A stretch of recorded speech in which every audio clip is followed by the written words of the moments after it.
Mrs. Gandhi, can you imagine any circumstances in which you might once again become Prime Minister of India? I can certainly imagine the circumstances, but the question is whether I want to be or whether I'll agree to be or not. What would be the terms under which you would agree to be? No, it's not a question of terms. I don't want to be. You often talk... But in politics, you can't make a very categorical answer. I didn't want to be in Parliament, and I told everybody I wouldn't stand. But here I am. What do you think the Indian people saw in you? Did they feel that you had a particular sympathy for their cause? What made you the figure that you are in their eyes? It's what I've done for them. It's what they've seen that I've done. And yet they booted you out in 1977. Well, I think booted is a strong word. We were defeated, but within less than a month after the defeat, they were coming back to me because there was such a very sustained malicious propaganda that people were taken in by it. When people like your own parliamentary spokesman describe you as the woman to whom the gods have entrusted the destiny of India, what's your reaction? I haven't even heard this phrase. I don't know who's used it. Do you regard that kind of phrase as a meaningless extravagance? Yes, and in India, most speeches are full of this thing. If you see the the addresses that are presented to anybody, not me, anybody at all, you will be full of phrases like this. Do you ever feel that you have in any way abused the trust that the Indian people have put in you? Certainly not. I'd like, obviously, because that's a question directed towards the state of emergency, which you declared in 1975, when you gave yourself very great powers, and you explained, if I'm right, when you wrote to the President requiring the permission to carry out the state of emergency, information has reached us which indicates that there is an imminent danger to the security of India. What was the precise nature of that danger? I'm afraid you can't say anything with great precision. But you talked to your people of a deep and widespread conspiracy of which you were sure they were aware. What conspiracy? Well, it's obvious, isn't it, now? The whole subcontinent has been destabilized. But this was an internal upheaval you were warning. No, it was both. It was supported from outside. But you required the special powers on the basis of internal upheaval.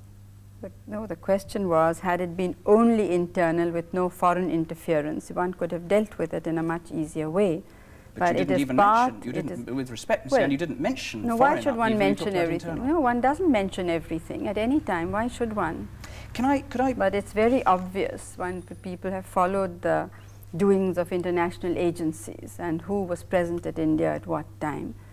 And what is happening today is borne out everything that we suspected earlier. Can I put to you the findings of the Shah Commission, which was set up to inquire whether there were any cause to take you to court and have you condemned for excesses, abuses of power? In that report, they quote, on the basis for your requiring this emergency, no evidence whatsoever. Police reports, Home Ministry reports, your intelligence services had given you no evidence whatsoever. It is not true at all. What had they given you? What had they told you precisely? It's not a question they're telling me. I'm Prime Minister. I have the business to know. And all reports do not come through police. They come through other heads of other states and very many other agencies. But they also had given those reports. How did Justice Matthew know, for instance? Why? And many other people who spoke at that time. This report is an entirely prejudiced, one-sided report. They've completely ignored whatever people had to say on the other side. Most of the people who have given evidence are government servants whose whole livelihood and future depends on what they said here. Do you not respect Justice Shah? He was, after all, a former Chief Justice of India, Supreme Court judge? Who had expressed himself very strongly against me and my policies before being appointed. What had he said? He had made speeches against us. Recorded speeches against you? Well, not me personally, but against our policies. And he appeared against us when we, there was a, in fact, the Parliament wanted to impeach him at one time. Did he not? It's not the reality is that he found against you in the courts on one occasion. I don't think he was in the court against. Can I? But he opposed bank nationalization very, very strongly too. And it's after that that he spoke, he's been speaking continuously against me and my government. Mrs. Gandhi, was it mere coincidence? And I don't think that in any other country they would appoint, or even in India, there's seldom been a case where somebody who's known to be anti has been appointed to inquire against that person. In fact, at the same time, another judge was approached, but because I had superseded him, he refused to take up these things because he said that people would not think he was fair. Mrs. Gandhi, was it mere coincidence that at the same time the Allahabad High Court had said that you could stay in office as Prime Minister provisionally, but had found you guilty of electoral malpractice, and that therefore there was a serious risk that you would not be able to remain Prime Minister? Was that just coincidence that this came at the same moment? No, it was not a coincidence. Because you weren't the trying opposition, to escape from that, I mean. No, how does it help me to escape? Now, if I wanted to remain Prime Minister, all I had to do was to listen to the party bosses. They would not have wanted me out at all. I would have been Prime Minister for life. But you were disbarred from holding office under the findings of the court. No, yes, but on what issues? And if you look at your own newspapers, they all said they were very trivial issues. Mrs. Gandhi, I must ask you, did you not concoct a threat to the survival of the state in order to ensure your own survival in power? I'm afraid that's a very rude question, and it's entirely baseless. There's nothing at all to base it on. Well, the Shah Commission, to which I must refer, because it was a commission set up by the government, it's a judicial inquiry, and he is an eminent judge, says very clearly that the reason for, and if I can quote Justice, if I may, you've said I've asked you a rude question. No, but can I just defend? No, may I just say one thing? I would just like to say one thing about what is in the report, if I may, because what he says is that the only evidence he can find is the Allahabad judgment, and on the basis of that, he says thousands were detained and a series of totally illegal and unwarranted actions followed involving untold human misery and suffering. That's why I put the question. I don't put it out of a desire to be rude to you, Mrs. Gandhi. In a parliamentary democracy, is a judge competent to override what Parliament has done? The decision I took was ratified by the Cabinet and by the Parliament. It was not only accepted, it was applauded by the entire nation. Had we held the elections in 1976, we would have won hands down.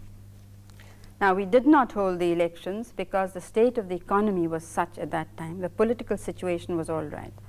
But the state of the economy meant that we could see that if we continued, I don't mean us as people, but the policies we were pursuing, if they continued, we could give India a sound and stable economy.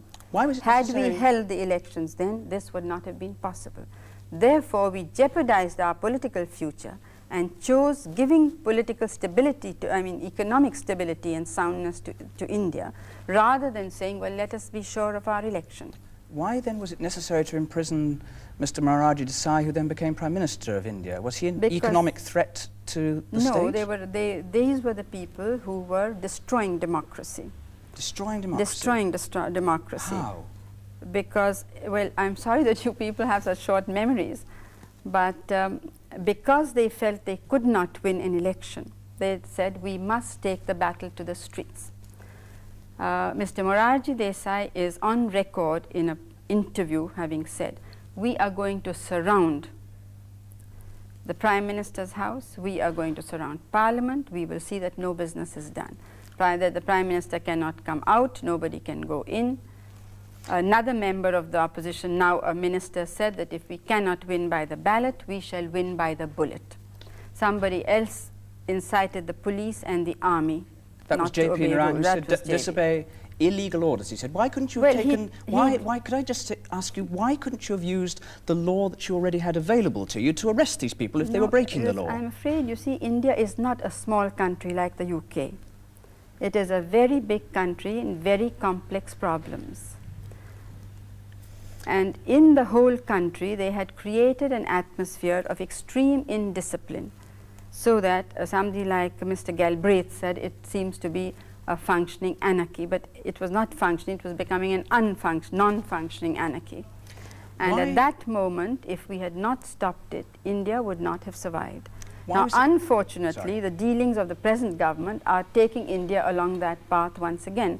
The only difference is that because we left a very sound economy, that momentum is sustaining the government. Why was it necessary to remove from every individual in India, and in particular from the tens of thousands who were put in prison, their right to go to court and put their case, their right indeed to know why they'd been detained? Why did you remove those rights? Well, I would like to say with all respect that all this is happening today. There is no emergency in India, but 23,000 teachers who are non-political have been arrested for merely non-violent, peaceful demonstrations for certain demands. But that isn't a justification, surely, for what happened under you. No, but you have to see that if some things are happening all the time, it's not necessarily that something happened in emergency. If the police have indulged in excesses, they have been doing so before, during, and now, since But this is a different case, I'm going to do. Your Home Minister said at the time, I think rather neatly, if perhaps cynically pinpointing the issue, no fundamental rights, he said, have been taken away from any individual, just their right to go to court to enforce their rights. Now that was under the special powers that you took. That was, but it We're not talking about abuse by minor officials, we're talking about state policy. That is true, but it was just for a very limited period. And we have in wartime a lot of political rights and civil rights are taken away from people, and this for India was as serious as a war period, because it did threaten our very survival. Why was it necessary, Mrs. Gandhi, to forbid newspapers to report the speeches of MPs in Parliament? No, I think censorship was not properly managed, and initially we thought it would be for a very brief period and some code of conduct would be worked out. That's remarkable, I think. But you say the purpose of pre-censorship, this is government regulations, is to guarantee certain safeties for the state. The chief censor must see everything that's published, and speeches of members of Parliament must not be published in any manner or form. Only speeches of ministers. I mean, was that necessary to defend India from collapse? For a short period, yes, because as I said, the situation was more or less going out of control, and it was necessary.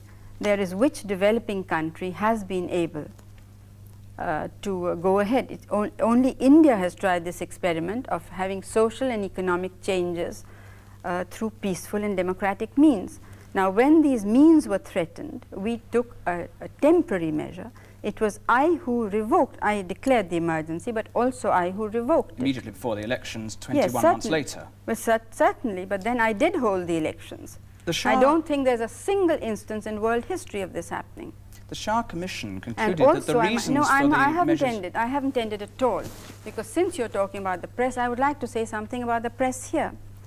A news item came in that the judge who had given his judgment in my election case died, and it was very broadly hinted that I had had him done away with.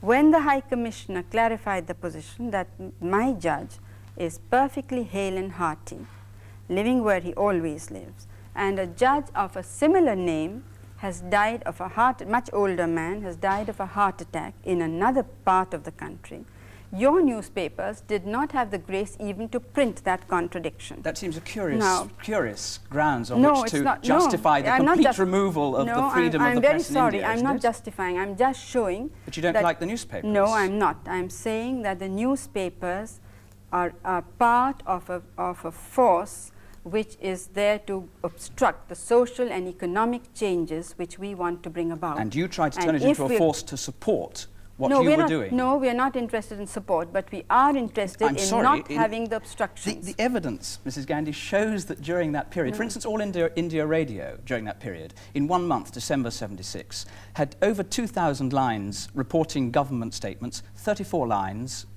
recording opposition statements. I'm afraid you'll find exactly the same in All India Radio today.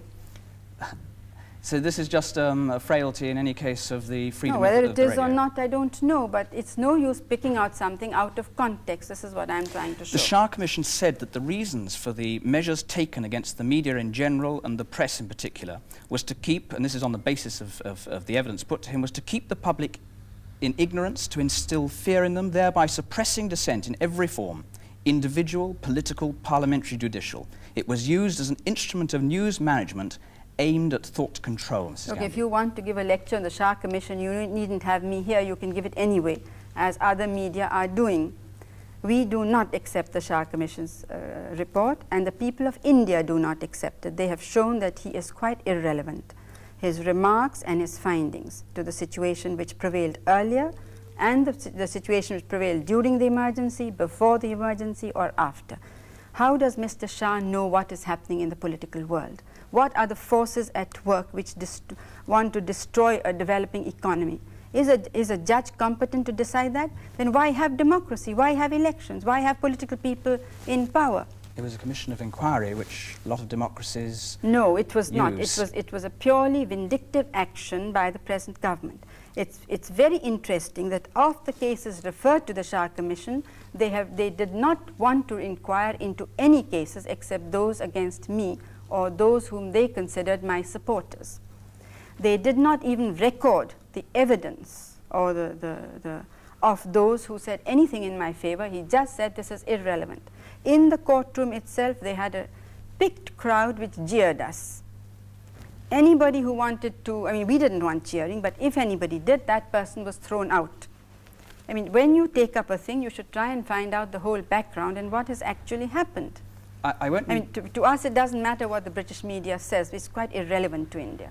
But it shows that you are divorced from the facts and divorced from what the people are thinking. And if you don't, if you're not bothered about what the people are thinking, then you shouldn't talk about democracy. I certainly am bothered what the people are thinking, and of course one's concerned to try and establish the basis on which they might or might not hold particular judgments. And that's why I'd like to ask you about the 20 months of your special powers. There were, I won't need to remind you, I think some 8 million people who were sterilised. More than 250. This is not, I'm sorry, this is not any, this figure has not been borne out by anybody in any commission. There is evidence to suppose that very large numbers of people were sterilised. But it's been, well, it's been alleged that there was widespread compulsion. If there was compulsion at all, for the purposes of argument, what would be your reaction to compulsory sterilisation? I have expressed myself in government statements as well as privately that I'm not for compulsion. Records from the time, from the Chief Secretary of the Government of Uttar Pradesh. Government attach highest importance to achievement of family planning targets. Failure to achieve monthly target will result in stoppage of salary, suspension and severest penalties. Other states, all eligible cases for sterilisation in my office and department have been sterilised. Persons who have refused to get themselves sterilised have not been paid their salaries. The evidence surely, Mrs. Gandhi, that a combination of intimidation, coercion, economic sanction, not giving people licences, not giving people rights to free education and health and so on, were used by officials throughout India to force people, in effect, to have sterilisation. Yes, they were. Those are major, wide-scale excesses then, aren't they? No, I don't think so. And furthermore, now people realize that if our population goes up at the rate which is going, their children won't be alive. They won't have enough food or education or any of those rights. Do you accept no responsibility at all? I have accepted all responsibility because I happen to be head of the government. But you believe there was nothing... No, you see, you cannot be categorical about these things. Certainly mistakes, when you take up any major program, mistakes will take place, but there was a very large force working against us, which was determined to use anything it could against us, and I think that they played a very large part in creating these so-called excesses. A lot of them seemed to be in prison. You had tens of thousands in prison. There were endless more forces against you, trying to destroy you, Mrs. Gandhi. The most of the people in prison were smugglers, hoarders, black marketeers, not decoys. Academics, students, teachers, politicians? No, they were politicians, but not many academics or students.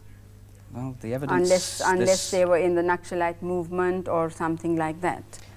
Under what? You have some, you are accepting without question a particular evidence which has not yet gone to court, which is sub judice, and which we do not accept. Under what conditions now would you justify imposing a similar state of emergency? Would you do that if you were in charge in India now, where you said there's chaos and terrible problems? Would you do it now? No, because today's chaos is created by the government.